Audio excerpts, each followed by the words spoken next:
Senate Republicans have gone from confidently predicting the confirmation of Brett Kavanaugh to the Supreme Court to a new message: it all comes down to Thursday. The GOP is staking Kavanaugh's prospects to his hearing later this week, when he and Christine Blasey Ford will testify publicly about her allegations that Kavanaugh sexually assaulted her in high school more than 30 years ago. It's a shift that puts some of the onus on Kavanaugh to convince a growing number of wary senators whether his word is more credible than hers in the battle over the high court seat. Senate Majority Leader Mitch McConnell, RK, is warning his colleagues publicly and privately that his plan is to hold a floor vote on Kavanaugh no matter what happens in the Judiciary Committee, possibly as soon as early next week.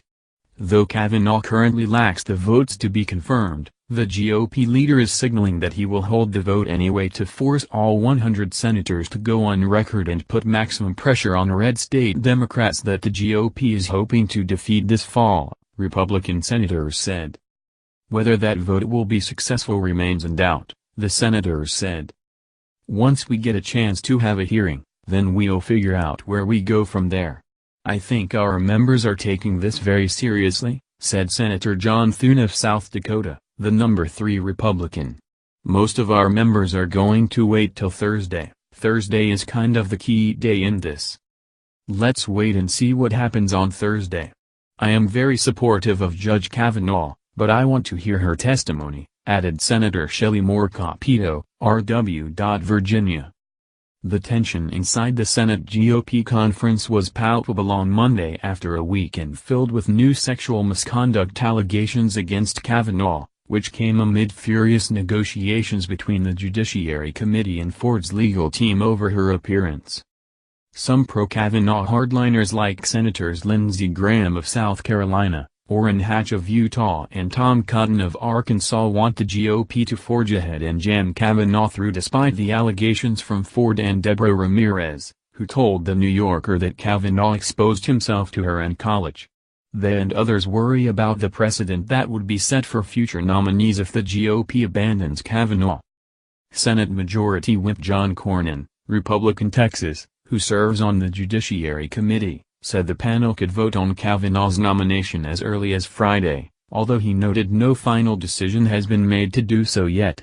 Such a plan signals that Kavanaugh will get a vote in committee regardless of what happens Thursday, and McConnell can bring the nominee to the floor even if he receives an unfavorable recommendation in committee. I'm ready to move forward after the hearing as soon as possible, Graham declared. I have no doubt something happened to Miss Ford. I really don't know her.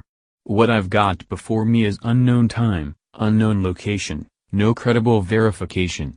Unless that changes, that's where I'm at. Hatch called the Ramirez story phony and said Ford is sincerely wrong, predicting the Senate Judiciary Committee will vote later this week. It's time to get down to business, Hatch said. For McConnell and his leadership team, the road ahead on Kavanaugh is fraught with political peril. The GOP leader does not want to be seen as doing anything to undercut Kavanaugh, but his message has subtly shifted as well. On Friday, McConnell confidently predicted his caucus would plow right through the sexual assault allegation and put Kavanaugh on the Supreme Court. By Monday, McConnell defended Kavanaugh against a despicable smear campaign but committed only to a floor vote in the near future. Ford sent Judiciary Chairman Chuck Grassley a letter saying McConnell's fiery speech Monday was inconsistent with the committee's appeal toward her. McConnell thinks he'll have the votes, said one Republican senator who speaks to the majority leader regularly. But he just wants members to know it's going to the floor. A second Republican senator wondered aloud whether the GOP leaders could weather the storm until Thursday's hearing. Can they sustain this for 3 more days? Even a failed vote could pay dividends for Republicans, GOP leaders privately say, by forcing Senators Joe Donnelly of Indiana, Joe Manchin of West Virginia and Heidi Heitkamp to take a position on Kavanaugh. All 3 have been targeted to support Kavanaugh after supporting Justice Neil Gorsuch, and all hail from deep red states and are up for re-election. We've talked about Manchin and Donnelly, said a third GOP senator, who is close to leadership. This Republican also said The New Yorker story on Ramirez, who claims Kavanaugh exposed himself to her while they were both students at Yale University, has actually helped the nominee with some GOP lawmakers and will energize the base of Trump voters in a way that hasn't happened up until now. The New York Times reported that it could not verify Ramirez's allegations, and the White House and Senate Republicans used that fact to launch their own political counterattack, referring to the New Yorker report as a smear and character assassination. Yet Republican moderates and 2 retiring senators have taken a far more deliberative stance on Kavanaugh following the Ford and Ramirez allegations, and they remain the critical bloc of votes to watch for the majority party.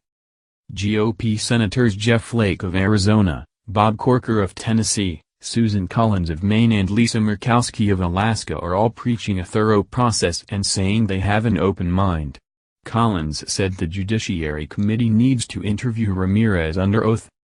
"I'm eager for the hearing to take place this Thursday and hear from both Judge Kavanaugh and Dr. Ford," Collins said. "I have not made a decision. As with any allegation out there, it is our responsibility to look into it and treat allegations with the serious consideration they deserve," Murkowski said. And it's not just those 4 Republicans who are open to being convinced either way. Several other GOP senators said on Monday that their votes will be determined by how Ford and Kavanaugh perform before the committee. That raises the stakes even more. While Kavanaugh could win over undecided senators with strong performance, he could also experience more defections if he stumbles. Asked whether he was still a yes vote, Senator Marco Rubio, Republican Florida, said, "I want to see what happens in the hearing on Thursday. I can only vote based on the information before me." The past 10 days seem to have rattled even some of Kavanaugh's most ardent supporters. Senator John Kyle, Republican Arizona, was working as Kavanaugh's Sherpa to get him confirmed before being appointed to the Senate after the death of John McCain, but he didn't want to talk about Kavanaugh at all on Monday as the nomination hung in the balance. "I don't have any stand. I'm still working really hard to figure out where to go and how to get there," said Kyle, who used to be the number 2 Republican. Asked whether something in the judiciary hearing on Thursday could change his mind about Kavanaugh, he replied, "I don't know. I'm not going to be in the Thursday hearing. I'm not on the Judiciary Committee." Ilana Shore and Rachel Bade contributed to this report.